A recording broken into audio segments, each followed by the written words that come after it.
Episode की शुरुआत होती है और हम देखते हैं कि यू ने खुद को वॉशरूम के अंदर लॉक कर लिया था, जहां वो खुद को ब्लेम कर रही थी कि यू तुम कितनी पागल हो। उस रिकॉर्डर में सब कुछ रिकॉर्ड हो गया और तुमने ध्यान भी नहीं दिया। वो काफी कंफ्यूज होती है कि अब वो क्या करे।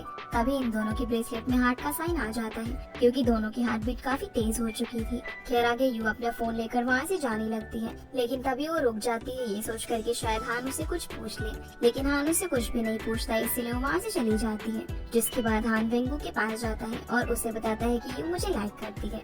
जो सुनकर वेंगू काफी शॉक हो जाता है और कहता है कि ये तो अच्छी बात है, तुम दोनों के रिलेशन में काफी डेवलपमेंट हुआ है। इधर यू भी रू को बताती है कि मैंने हान के सामने अपने प्यार कन्फेस कर लिया। जो सुनकर रू सरप्राइज हो जाती है और उससे पूछती है कि फिर हान ने तुम्हें क्या रिप्लाई दिया। तो यू सैड होते हुए कहती है कि उसने कोई भी रिप्लाई नहीं दिया, यानी कि वो मुझे लाइक नहीं करता, इसलिए मैं उसे जल्द से जल्द कॉन्ट्रैक्ट टर्मिनेट करने के लिए कहूंगी। लेकिन रू उसे ऐसा करने से मना करती है।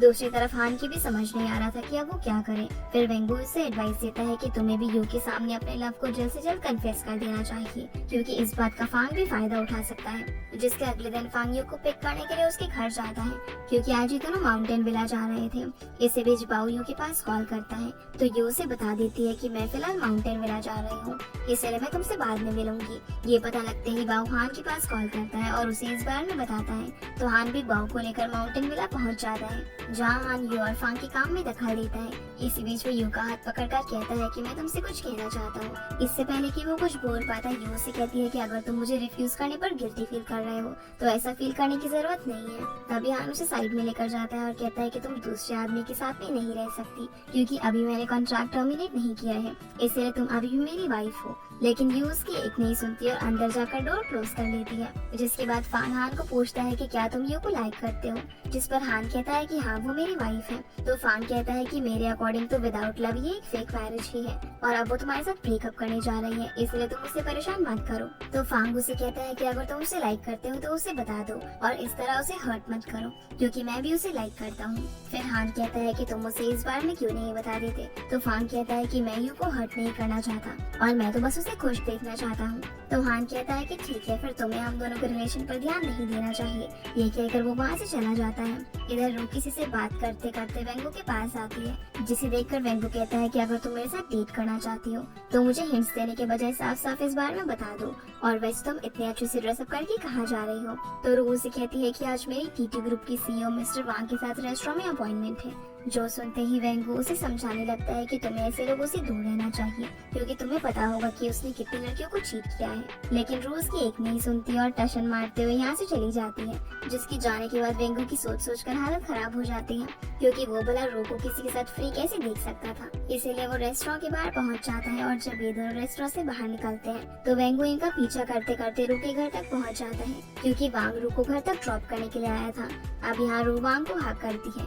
इसी बीच रू का भाई भी इनके पास आ जाता है।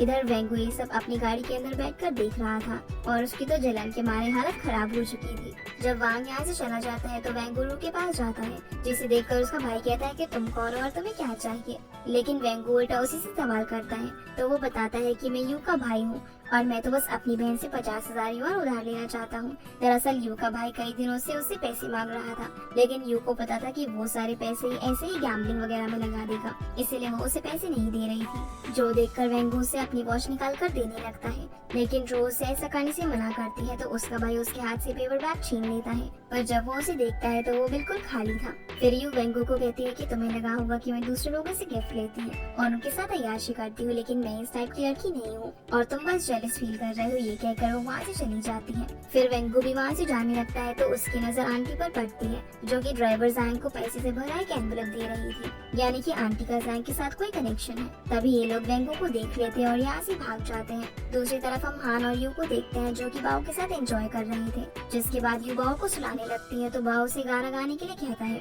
इसीलिए यू गाना गाने लगती है। इसी बीच हान के पास आंटी का कॉल आता है और वो भी यू का गाना सुन लेती है। तो वो उससे पूछती है कि ये गाना कौन गा रहा है, जिस पर हान कहता है कि ये गाना यू गा रही है।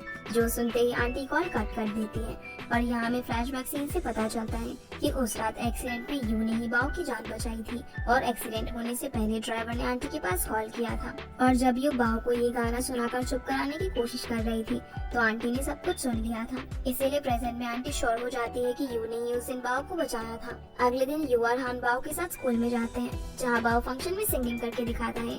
इसी बीच लिन भी वहाँ पर पहुँच जाती है और बाओ को अपने साथ फिशिंग करने के लिए ले जाती है जहाँ बाओ उसे पानी के अंदर जाकर फिश पकड़ने के लिए कहता है। लेकिन जैसे ही लिन पानी के अंदर जाती है तो वो अनबैलेंस होकर एक पत्थर से टकरा जाती है। तभी वहाँ पर हान और यू भी पहुँच जाते हैं। फिर यू बाओ को वहाँ से ले जाती है और हान लिन को उठाकर पानी से बाहर निकालता है। जिसके बाद यू जब अपने घर में होती है जहाँ हान उसे कहता है कि बाओ तुम्हारे आने से खुश नहीं है और मैं उसे अनहैप्पी नहीं देख सकता, इसीलिए तुम्हें हेंशी ग्रुप को लीव कर देना चाहिए। ये कहकर वो बाहर चला जाता है जहाँ पर बाओ गुस्से में दीवार के पास खड़ा हुआ था। इसी बीच हान की ब्रेसलेट में डेंजर का साइन बना हुआ आता है जो देखकर वो बाओ से पूछता है कि तुम्हारी मदर कहाँ पर है। तो बाओ कहता है कि वो फिशिंग करने गई है। जो सुनते ही हान तुरंत फिशिंग स्पॉट पर पहुँचता है जहाँ पर यू अनकॉन्शियस पड़ी हुई थी और उसके पास से एक सांप गुजर रहा था। जो देखकर हान समझ जाता है कि यू को सांप ने काट लिया है और सीन यहीं पर कट हो जाता है। जिसके बाद ये हॉस्पिटल में होती है जहाँ पर डॉक्टर हान को बताते हैं कि जिस सांप ने यू को काटा है वो पॉइजनस नहीं था बल्कि यू तो सिर्फ डर के मारे बेहोश हो गई थी। इसी बीच यू जाग जाती है और हान को कॉन्ट्रैक्ट टर्मिनेट करने के लिए कहती है। तो हान कहता है कि दिन पूरे होने में अभी 6 घंटे बाकी है, इसीलिए आज का दिन खत्म होते ही मैं कॉन्ट्रैक्ट को टर्मिनेट कर दूंगा। ये कहकर वो वहाँ से चला जाता है। जो देखकर यू का मुंह लटक जाता है क्योंकि असल में वो भी हान को नहीं छोड़ना चाहती थी। जिसके बाद फांग यू को हान के घर से पिक करने के लिए आता है और बाओ की जिद करने पर यू उसे भी अपने साथ ले जाती है। इधर हान जब वापस अपने घर आता है तो वो सैड होकर यू की फोटो देखता है क्योंकि वो भी कॉन्ट्रैक्ट टर्मिनेट करना नहीं चाहता था। खैर आगे हान रैंगो से मिलता है जो कि उसे एक लड़की की बैक की फोटो दिखाता है, लेकिन जब वो उस फोटो को ड्राइंग वाली फोटो से मैच करता है तो वो मैच नहीं होती और अब वांगू भी उस लड़की को देखने के लिए काफी क्यूरियस था। दूसरी तरफ फांग यू के पास कॉल करता है और उसे एक सरप्राइज देने के बारे में बात करता है। इसी बीच यू बाओ को उसके घर वापस जाने के लिए भी कहती है, लेकिन बाओ उसकी इस बात से नाराज हो जाता है। फिर यू उसके साथ एंजॉय करके उसे मना लेती है। जिसके बाद यू काफी अपसेट होकर हान को मिस कर रही थी और सडनली हान उसके घर पर आ जाता है। वो उसे देखकर काफी शॉक हो जाती है। तो हान उसे बताता है कि लास्ट कॉन्ट्रैक्ट टर्मिनेट हो गया है, इसीलिए मैं दोबारा एक न्यू कॉन्ट्रैक्ट लेकर आया हूँ। वो उसे कॉन्ट्रैक्ट पढ़कर सुनाता है जिसमें वो यू के साथ न्यू रिलेशनशिप स्टार्ट करने के बारे में बात करता है जो कि लाइफ टाइम तक होगा। और इस सीधे शब्दों में कहे तो हान यू को प्रपोज कर रहा था।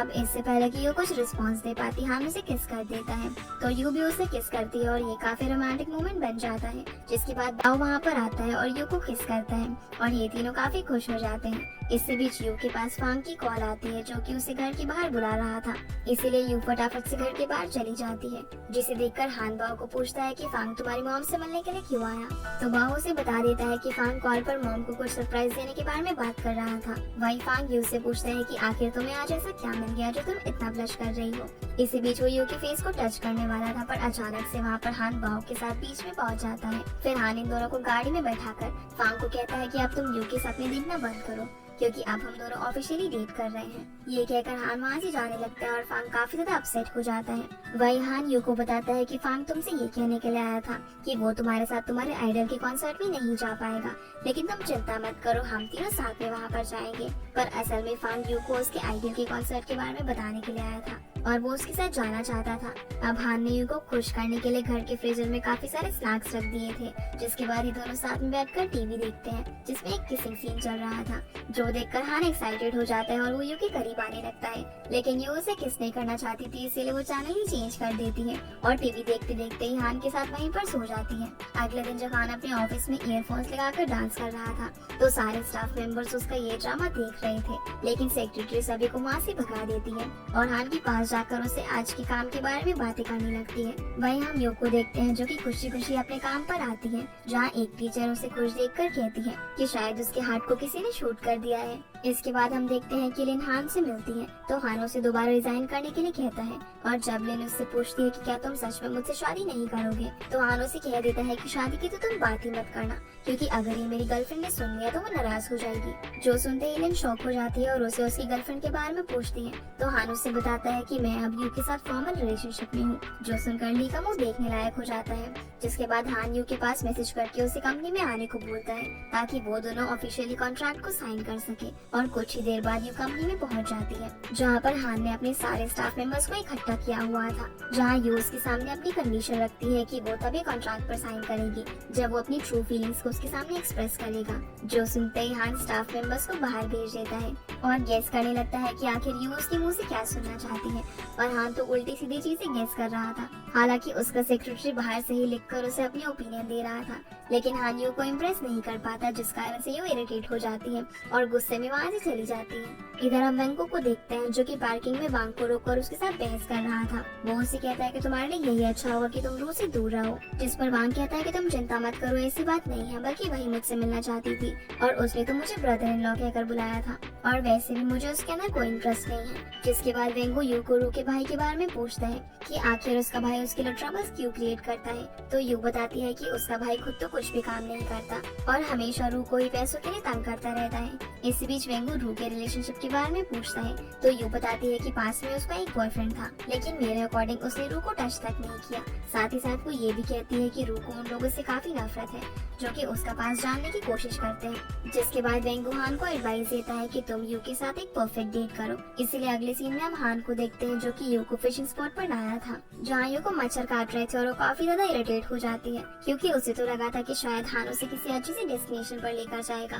खैर यू अब बाव को खुश करने के लिए फिश पकड़ने जाती है, लेकिन उसका पैर स्लिप हो जाता है और वो हान के ऊपर आ गिरती है, और हान भी मौके का फायदा उठाकर उसे किस कर देता है। जिसके बाद हम बाव और हान को देखते हैं, जहाँ पर बाव हान से कहता है कि आपको मॉम को ऑफिशियली प्रपोज करना चाहिए, जिस पर हान कहता है कि ठीक है, मैं उसे ईमेल पर प्रपोज कर दूंगा। जो सुनकर बाव को गुस्सा आ जाता है और वो कीबोर्ड को ही नीचे गिरा देता है। अगले सीन में हान बेड पर कुछ इस तरह लेटा हुआ था, तभी यू वहाँ पर आती है और पूछती है कि तो हान उसे हॉलीवुड मूवीज की तरह डेट करने के लिए कहता है और उसे अपने पास बुलाने लगता है, लेकिन यू तो ये सुनते ही अपने रूम में भाग जाती है, क्योंकि उसे हान के इरादे सही नहीं लग रहे थे। दूसरी तरफ लेन एक सपना देख रही थी, पर तभी आंटी उसे जगा देती है, और जब ये दोनों खाना खा रहे थे तो आंटी लिन के साथ उसकी और हान की शादी के बारे में बात करने लगती है, लेकिन लिन उसे बता देती है कि मैंने हैशी ग्रुप को छोड़ दिया है क्योंकि हान यू को ऑफिशियली डेट कर रहा है। जो सुनकर आंटी शॉक हो जाती है और उससे पूछती है कि हान ने तो उसका कॉन्ट्रैक्ट टर्मिनेट कर दिया था, पर लिन काफी अपसेट थी और वो उठकर अपने रूम में चली जाती है।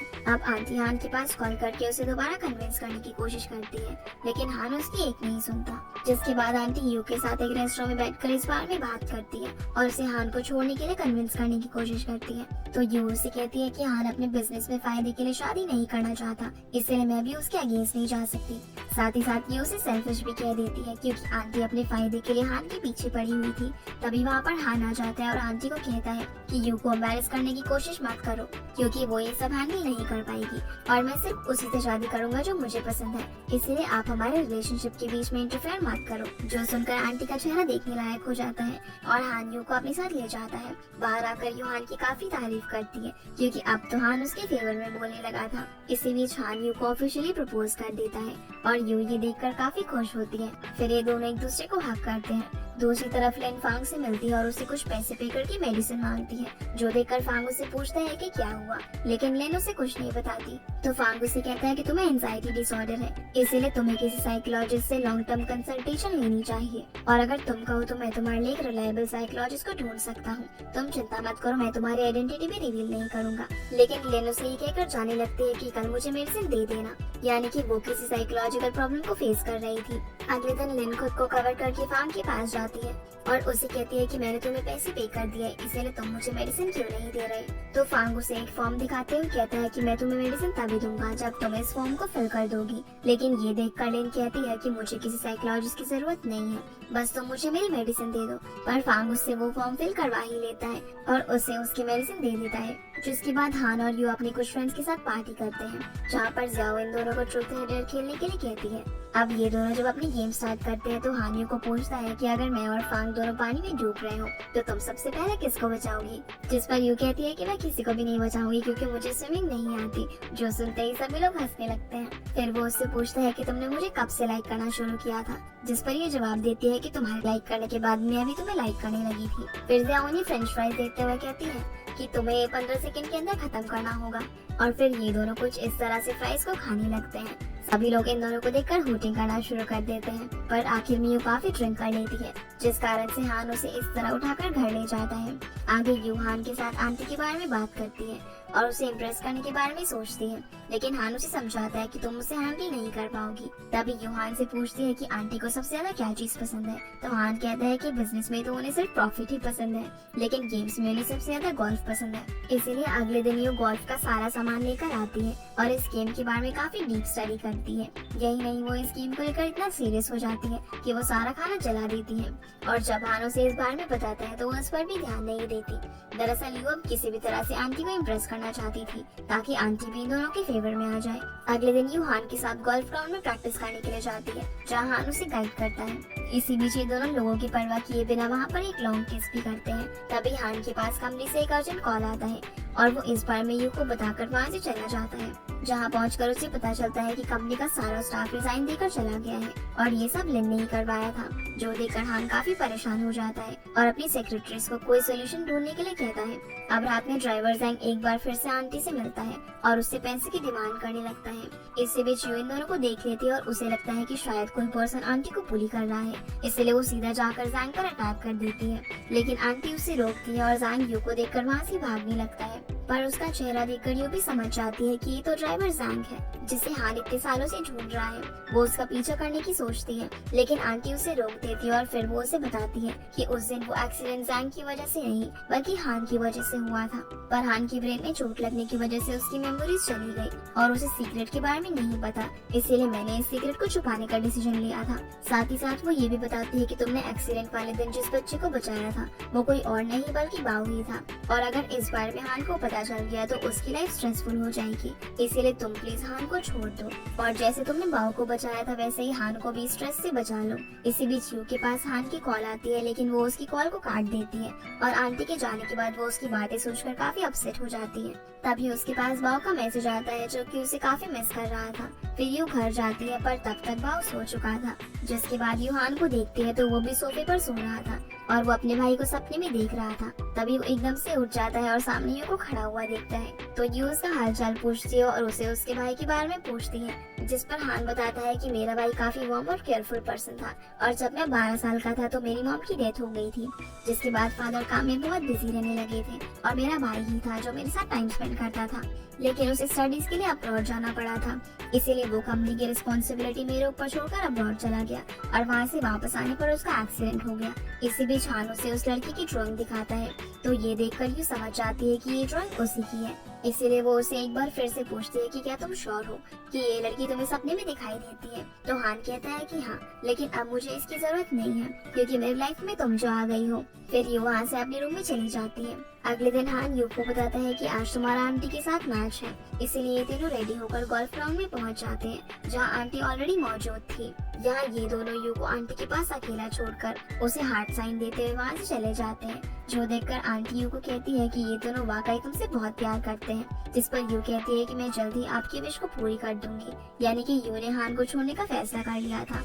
अब आंटी वहाँ से चली जाती है। फिर हान यू के पास वापस आता है और उसे पूछता है कि क्या हुआ, लेकिन यू उसे कुछ नहीं बताती, जिसको देखकर वो कहता है कि शायद तुम आंटी से हार गई हो, पर कोई बात नहीं, तुम और ज्यादा प्रैक्टिस कर लेना। तभी यू उसे कहती है कि हमें ब्रेकअप कर लेना चाहिए, पर हान को लगता है कि शायद यू उसके साथ मजाक कर रही है, लेकिन यू उस समय बिल्कुल सीरियस थी। वो इस बारे में बाव को बताने के लिए भी कहती है और फिर वो यहाँ से चली जाती है, जो देखकर हान काफी सरप्राइज हो जाता है और सोचता है कि शायद आंटी ने दोबारा से यू को कुछ कहा होगा। खैर आगे यू वापस से अपने घर आ जाती है और रो को सरप्राइज कर देती है, जहाँ रोज से पूछती है कि तुम यहाँ पर क्या कर रही हो, तो यू उसे झूठ बोल देती है कि मैं तुम्हें एक पजामा पार्टी के लिए लेने आई हूँ, लेकिन रोज का फेस देखकर समझ जाती है कि वो अपसेट है और वो उसे बार बार इस बारे में पूछती है, तो यू उसे बता देती है कि मैंने हान के साथ ब्रेकअप कर लिया है, जो सुनते ही रोज शॉक हो जाती है और उसे पूछती है कि आखिर तुमने ब्रेकअप क्यों किया, लेकिन यू उसे इस बारे में कुछ नहीं बताती, इसीलिए रो गेस करने लगती है कि आखिर उनका ब्रेकअप कैसे हुआ होगा और वो गेस करते करते वहीं पर सो जाती है।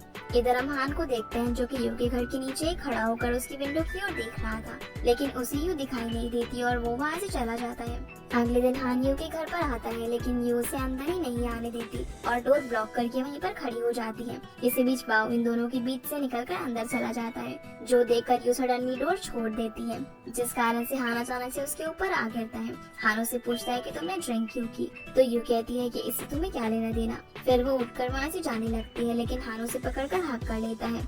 इस मोमेंट पर यू खुद को कंट्रोल करती है और हान को वहाँ से जाने का बोलकर वो रू को रूम में ले जाती है और उसे पूछती है कि अब वो क्या करे, लेकिन रू को तो अपने ऑफिस जाना था, इसीलिए वो उसकी कोई हेल्प नहीं करती और वहाँ से चली जाती है। जिसके बाद हान यू को ब्रेकफास्ट करने के लिए कहता है। हालांकि यू ब्रेकफास्ट नहीं करना चाहती थी, लेकिन हान उसे जबरदस्ती चेयर पर बैठा लेता है और उसे 5 मिनट देते हुए कहता है कि अगर तुमने 5 मिनट में अपना ब्रेकफास्ट फिनिश कर दिया तो मैं तुम्हारे ब्रेकअप से एग्री करूंगा। ये सुनते ही यू फटाफट से खाना खाने लगती है, लेकिन जैसे ही वो टाइम से पहले लास्ट पीस उठाती है तो प्लान के अकॉर्डिंग बाओ इसे छीन कर खा जाता है, यानी कि अब तो हान यू का पीछे छोड़ने वाला नहीं था। खैर आगे बाओ इन दोनों को साथ छोड़कर अकेला ही अपने स्कूल चला जाता है और फिर यू भी अपने काम पर जाने लगती है। तो हान उसे कहता है कि मैं भी तुम्हारे साथ चलूंगा, मेरा ड्राइवर बाओ को छोड़ने के लिए गया है, इसीलिए हम वॉक करते हुए साथ में चलेंगे। लेकिन यू उसकी एक नहीं सुनती और अपना स्कूटर लेकर जाने लगती है, पर हान भला उसका पीछा कहाँ छोड़ने वाला था, इसीलिए वो एक लेडी से उसका स्कूटर लेकर उसके पीछे पीछे उसके वर्क प्लेस पर पहुंच जाता है। अब उसे इस तरह देखकर यू को हंसी आ जाती है, जो देखकर हान कहता है कि आखिरकार मैंने तुम्हें हंसा ही दिया। फिर वो उसे हक करते हुए कहता है कि मैं तुम्हें नहीं छोड़ना चाहता और तुम क्यों मेरे साथ ऐसा कर रही हो, पर यू उसे कुछ भी नहीं बताती और अपनी फीलिंग्स पर कंट्रोल रखती है। तभी हान की सेक्रेटरी उसे वहाँ पर लेने के लिए पहुँच जाती है। फिर हान अपनी कंपनी में जाता है, जहाँ वो अपने ब्रेसलेट प्रोजेक्ट को लेकर एक सीरियस मीटिंग करता है। दूसरी तरफ वेंगुरु को अपने पुराने घर में लेकर आता है और उससे घर की चाबी देते हुए कहता है कि अब से तुम यहीं पर रहना, जिसे रू भी एक्सेप्ट कर लेती है। लेकिन जब वो अपनी मदर को वहाँ पर देखती है तो वो गुस्से में वहाँ से जाने लगती है, जो देखकर वेंगु उससे रोकता है और उसे समझाने की कोशिश करता है। दरअसल जब रू अनएम्प्लॉयड थी तो उसके पेरेंट्स ने भी उसका साथ छोड़ दिया था, इसलिए रू अपनी फैमिली से नफरत करती थी और उसका भाई भी हमेशा उसके लिए ट्रबल्स क्रिएट करता था। वेंगु उसे समझाता है कि तुम्हें अपनी फैमिली के साथ कोऑपरेट कर लेना चाहिए, लेकिन रू उसकी एक नहीं सुनती और उल्टा उसी पर चिल्लाने लगती है और वहाँ से चली जाती है। इधर यू हॉस्पिटल में डॉक्टर हंग से मिलती है, तो डॉक्टर उसे एक प्रोजेक्ट के बारे में बताता है और साथ ही साथ वो उसे वापस हॉस्पिटल ज्वाइन करने के लिए भी कहता है। अब रात में हम यू को बस स्टॉप पर बैठा हुआ देखते हैं, तो फांग उसे देखकर उसके पास आकर बैठ जाता है और कहता है कि चलो मैं तुम्हें हान के घर छोड़ देता हूँ। जो सुनते ही यू कहती है कि मैं उसे अवॉइड कर रही हूँ, तो फांग कहता है कि हारू ने मुझे सब कुछ बता दिया है कि तुम क्यों उसे अवॉइड कर रही हो। फिर कुछ बातें करने के बाद वो उसे घर ड्रॉप करने के लिए चला जाता है। वही हान यू के घर पर ही मौजूद था और बाओ तो यू का वेट करते करते सो चुका था। तभी यू घर आ जाते हैं और उसके साथ फांग भी था, जो देखकर हान को गुस्सा आ जाता है और वो फांग की तरफ आंखें निकाल कर वहाँ से चला जाता है। अब अगले दिन रात में जब रू घर आने के लिए बस स्टॉप पर खड़ी होती है तो काफी तेज बारिश हो रही थी। तभी 2 लोग वहाँ पर आते हैं, जो कि रू के भाई की वजह से काफी गुस्से में थे, क्योंकि उसने उनके साथ कोई स्कैम वगैरह किया था। इसी बीच वो दोनों रू के बारे में भी बुरे कमेंट्स करते हैं और कहते हैं कि उसकी बहन एक बहुत ही बड़ी कंपनी में सेक्रेटरी है और अगर आज रात वो हमारे सामने आ गए तो हम उसका इनकाउंटर ही कर देंगे। ये सब सुनकर वो काफी डर जाती है और साइड में खड़े होकर वेंगु के पास कॉल करती है, लेकिन वेंगु एक बार में बैठा हुआ था, इसीलिए वो उसे वॉइस मैसेज करके कहता है कि अगर तुम्हें मुझसे मिलना है तो बार में आ जाओ। जिसके बाद रू वेंगु से मिलती है और कहती है कि हमारे बीच में अब कोई भी बैठ नहीं है और अब हम दोनों सिर्फ लीडर और मेंबर हैं। तो वेंगु कहता है कि हाँ, लीडर और मेंबर तो हम ऑलरेडी थे, लेकिन तुम शायद कुछ और सोच रही थी। तो रोज से कहती है कि मैं स्टूपिड नहीं हूँ और यहाँ से अपसेट होकर चली जाती है। दूसरी तरफ यू जब अपने काम से घर आती है तो उसके पास हान का मैसेज आता है, जो उसे कहता है कि मैं और बाओ कल तुमसे मिलने के लिए आएंगे। इसी के साथ ये एपिसोड यहीं पर खत्म हो जाता है। तो गाइस, ये थी आज की वीडियो एंड आई होप आप लोगों को ये वीडियो पसंद आई होगी, तो इस वीडियो को लाइक कर चैनल को सब्सक्राइब जरूर कीजिएगा। आपसे फिर मिलते हैं अगले एपिसोड में, तब तक के लिए गुड बाय।